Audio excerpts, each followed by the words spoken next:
give a warm hand to the director of this wonderful film. Please welcome on stage back again, Mr. Tom Hooper.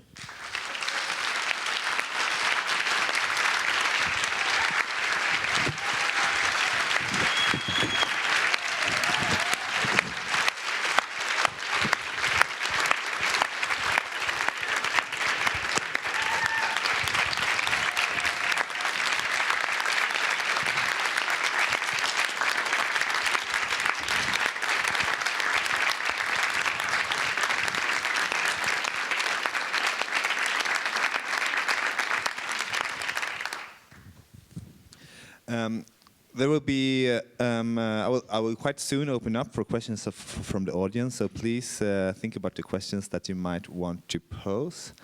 But first, I'll just ask a few questions to Mr. Hooper. And firstly, I'm curious about, because the film is based on a novel, and the film is kind of in between this novel and the true historical events, if I understood it correctly. How did you work with how did you meet this novel, and how have you worked with it, and in relation to the historical research? I mean, I came to the script through my wonderful casting director Nina Gold, who's cast almost all my films and television work since I was 21. She's doing okay. She just cast the new Star Wars film.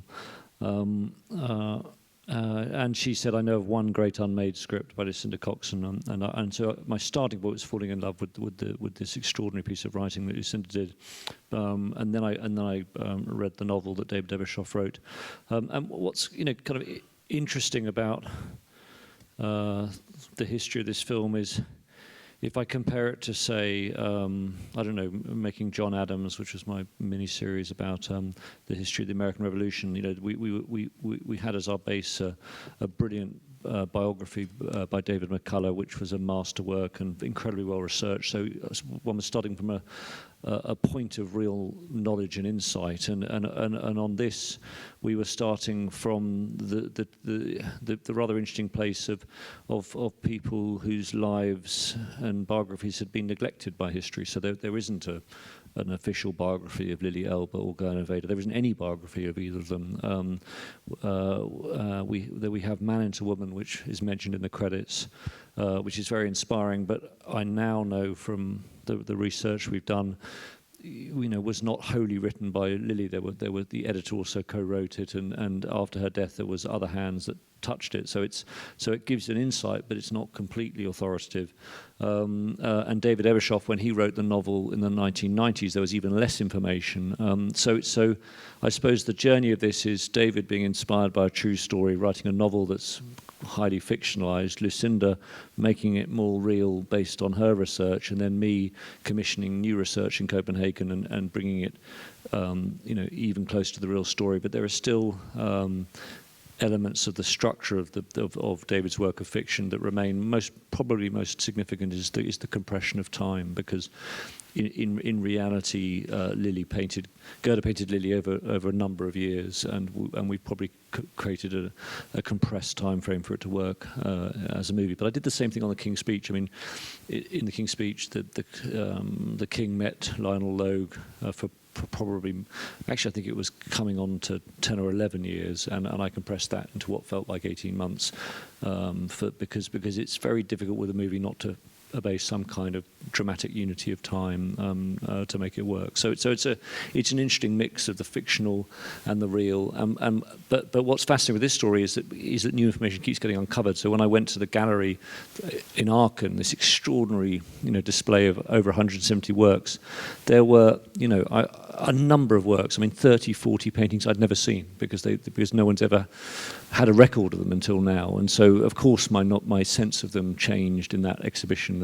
And were another filmmaker to return to this subject in the future, perhaps they would have more information than I had. Talking about these paintings by Gerda Wegener, which when I saw the film the first time in Venice, I was so struck by those paintings, and I went directly home and image Googled them and tried to make some research on this painter. And now there is this exhibition in Copenhagen on Aachen, and I'm definitely going there. But how did you how did you meet these paintings, and how have you worked with them in your process? Well, I mean, again, it was sort of moving because I remember going to Weiler, where Ina grew up, because I heard that the museum in Weiler had some of the paintings. But I discovered when I went there, they weren't hanging in any of the public rooms. They were in the storage, and they brought them out specially from the archives and presented to them. But I thought, my God, this is in my head, one of Weiler's preeminent painters who doesn't even make it to their museum. I went to the Pompidou Centre in Paris, where again, I couldn't see Goethe's work in the Pompidou Centre. I had to go to their storage facility through all kinds of security measures. And there, they showed me their 2 prints from their archive storage. So I had a tremendous sense that it wasn't easy to find the art, but it was funny because I started from a very purist point of view of saying, I'm only going to have the real art in the film. I mean, the real Goethe paintings, the real Einar paintings. I will accept nothing less. And my production designer and my whole team panicked because it was incredibly hard to find any of the work. It's mostly in private collectors' hands. They said, Tom, this isn't practical. It's expensive. It's difficult to find. It's difficult to travel, to transport, to insure. It's too expensive. And I said, no. I'm a purist, it's got to be the real art. So I went on like this for about 6 months, until about a month before the shoot, when my production designer, Eve Stewart, sat me down very quietly and said, Tom, you do realise that in the real Goethe paintings, it's not actually Eddie Redmayne. And I said, yes, that's true.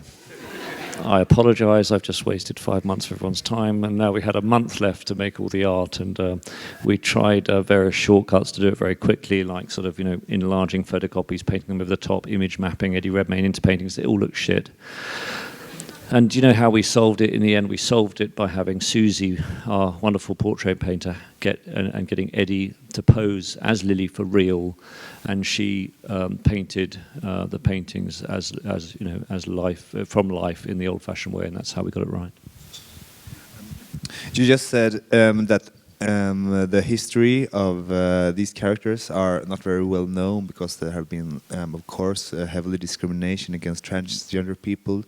And even though, as you also mentioned earlier, the film is now banned in several countries in the Middle East, it still has a huge success elsewhere. Why do you think why do you think it's possible now to make a film with such commercial and success and audience appeal on this subject?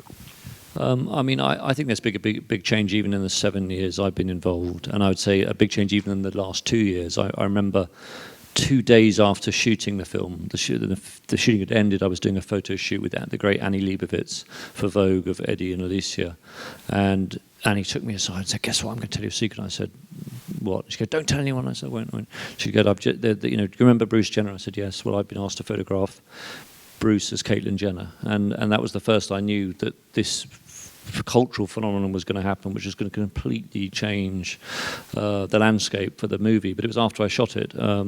But more importantly, there's been brilliant television like Transparent, created by Jill Soloway. Laverne Cox's character in Orange Is the New Black. There's been a kind of coming together in the last 2 years of a number of forces in the narrative environment that I think of created a kind of tipping point moment for transgender stories, and it's against that backdrop that I think we've been, I suppose, lucky with the timing. But I always, when people 7 years ago when I was told this is too risky, you'll never get it financed, what people really meant was we believe the audience is too prejudiced to come. I mean, that's really what they're saying. And the nicest moment for me was the first week after the New Year, where by Wednesday, The Danish Girl was #2 in the UK box office after Star Wars. And I thought, actually, that shows that the public are not as prejudiced as people say they are. And I always prefer to think the best of the audience, not the worst. And I sometimes wish people started from the place of assuming the best of people, not the worst of people.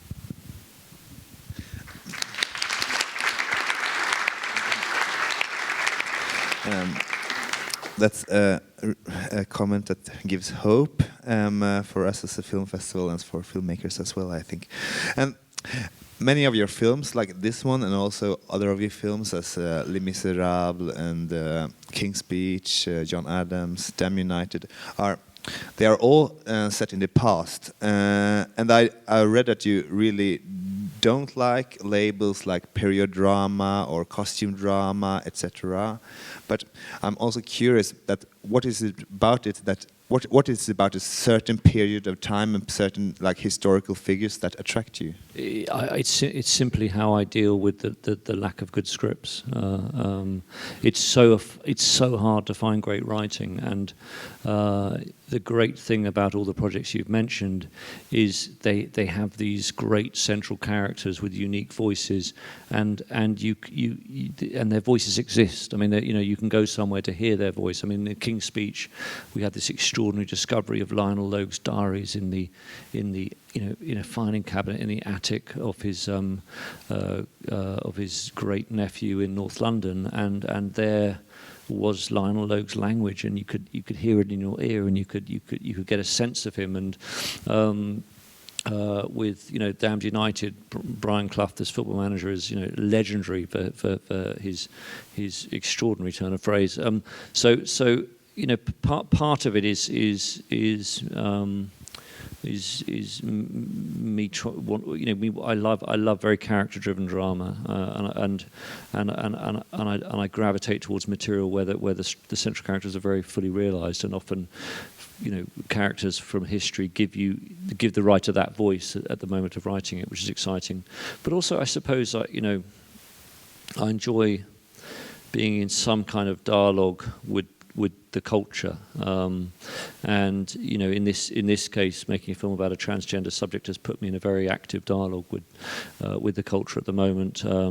Making the King's Speech, one ends up in a dialogue in relation to issues of monarchy, but also the whole issue of stammering was a much bigger phenomenon than I ever realised, and I enjoy.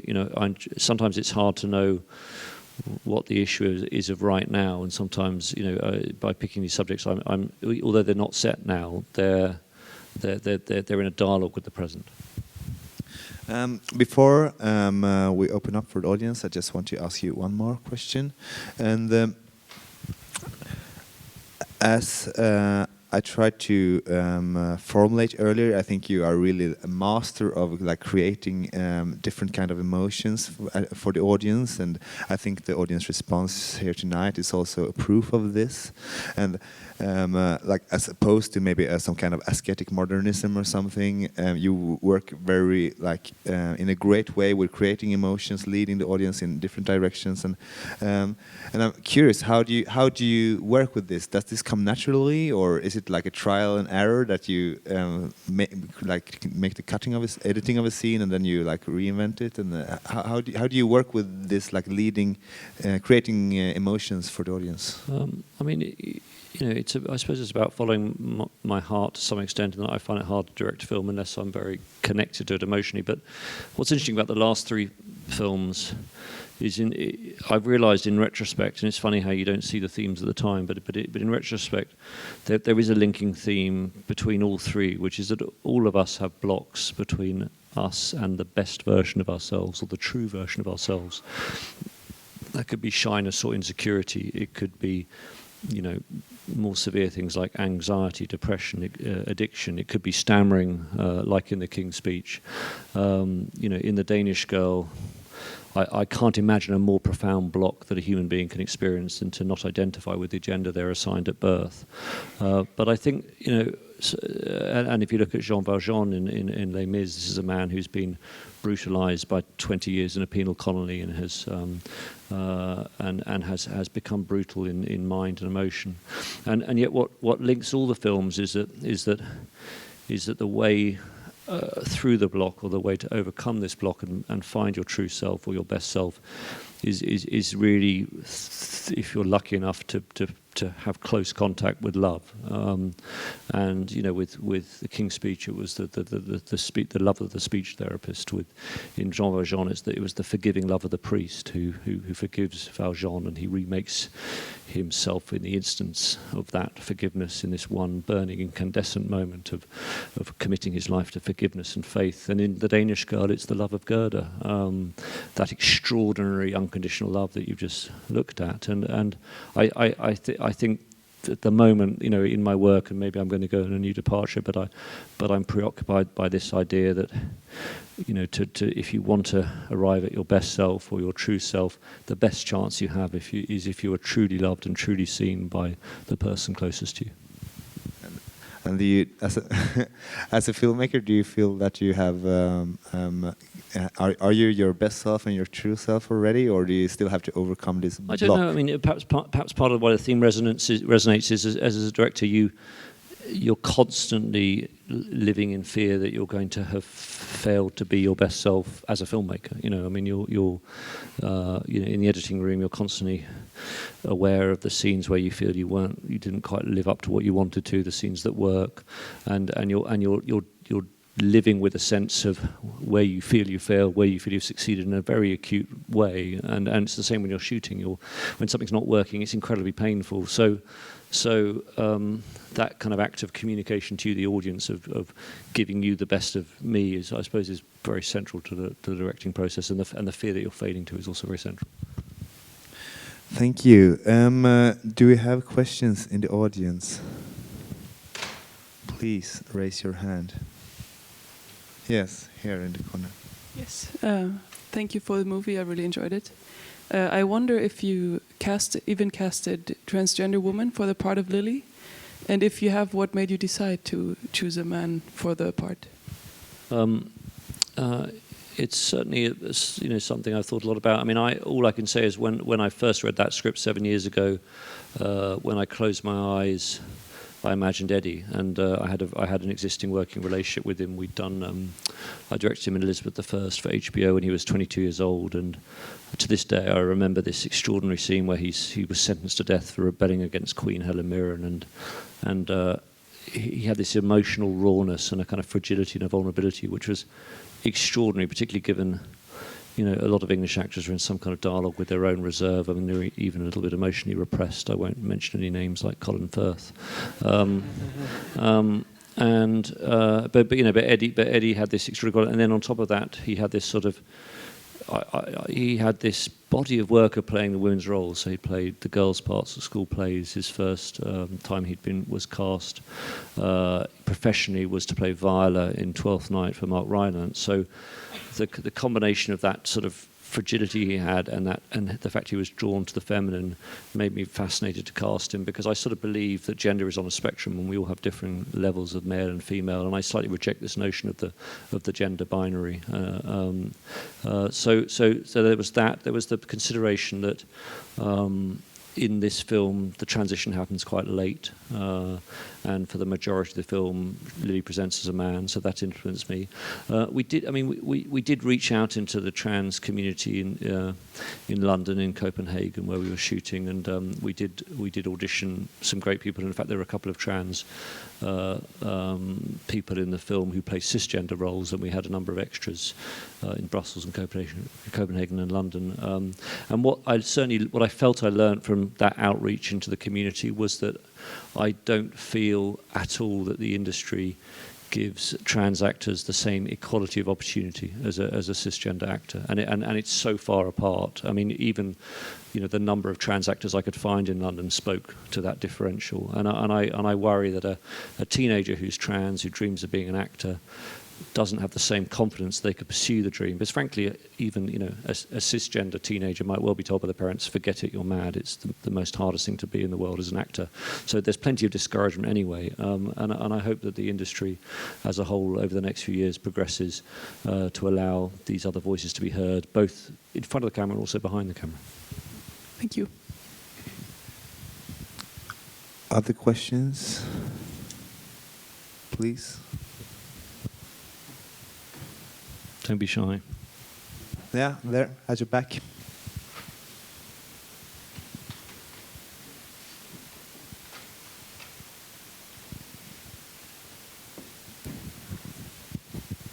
So this question will be put in French and then I will translate into English, okay? Bonsoir. La plupart de vos plans sont construits où vous placez les personnages dans un tiers du plan, enfin un tiers du cadre. Pourquoi ? qu'est-ce que ça apporte à la narration du film? Oui, le plan, l'image. Okay, so she's putting the question, the majority of the images, you put the person in a third of the image. Why so? And yeah. Merci. Bonsoir. I'll answer English. That's okay. It's interesting. This is something that I started exploring in the King's Speech, where I started to wonder whether the typical tradition in the cinema is to want the audience to forget the existence of the frame. So the frame is a window through which we see the world, which we want the audience to forget. But in the King's Speech, I began to think, the frame is a box, and maybe there's a way of using the frame that might help the drama. And in that case, I like to put Colin against the edges of the frame sometimes in unexpected ways, so that you felt there was something about the claustrophobia of the space, or that I used the frame to create a sense of a barrier which might hint at what it's like to be a stammerer. I think in this film, I probably played around with placing faces in slightly less usual positions, more in the beginning of the movie, when Lily is Einar, because again I wanted to create a slight sense, although they're very happily married, there was some sense of alienation going on, and I wanted the frame to comment on that. But actually Lily, when Lily becomes Lily, I actually shoot her very classically, and she tends to be in the classical place in the frame, and I obey the kind of classical 1/3, 2/3 rule, and I choose a sort of, I suppose a classical lens length rather than a wider lens length, but it's one of the things I'm very aware of when I shoot is, in a way, how difficult it is to be original with the close-up, because it's how you place a face in a frame. There aren't that many choices on how to do it, and so I'm always trying to think about whether there's something about the placement of the face in the frame that can add to the DNA of the storytelling. Do we have one final question? Yes, here, please. First of all, congratulations for the award, and if I'm not mistaken, Best Picture BAFTA nomination as well. I also have a question about the cinematography. You used a continuous center framing, and I'm a bit curious, how much creative freedom did you give to your DOP? What do you mean by continuous center framing, just so I'm clear? Several times you shot with the frame completely centered. For example, Alice walking down the alley, or the doors in the apartments. It was very, very strictly center framed several times. I was very influenced in the aesthetic of the movie by first of all by Gerda's paintings and Einar's paintings, but also by the artist Hammershoy.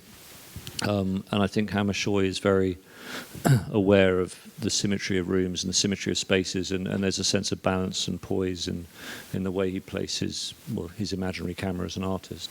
And I'm sure you'll notice that the kind of Hammershoy, that austere sort of blue-grey palette of Hammershoy was a world that I used to inspire me to create the kind of interior of their apartment and the ballroom scenes.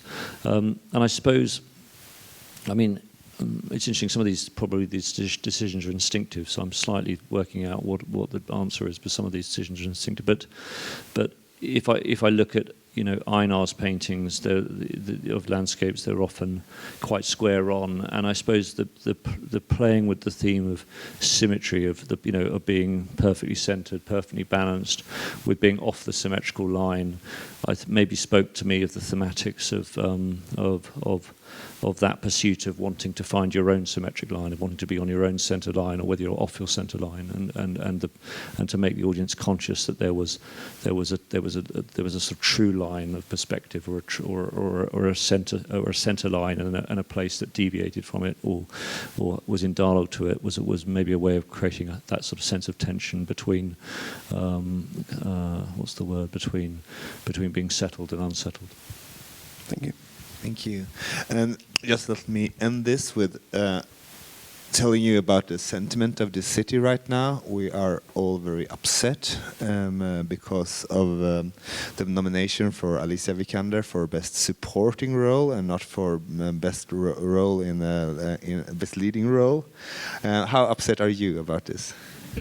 Well, given she won on Saturday night for Best Supporting Actress, I was able to console myself quite well. Thank you very much. Thank you for coming.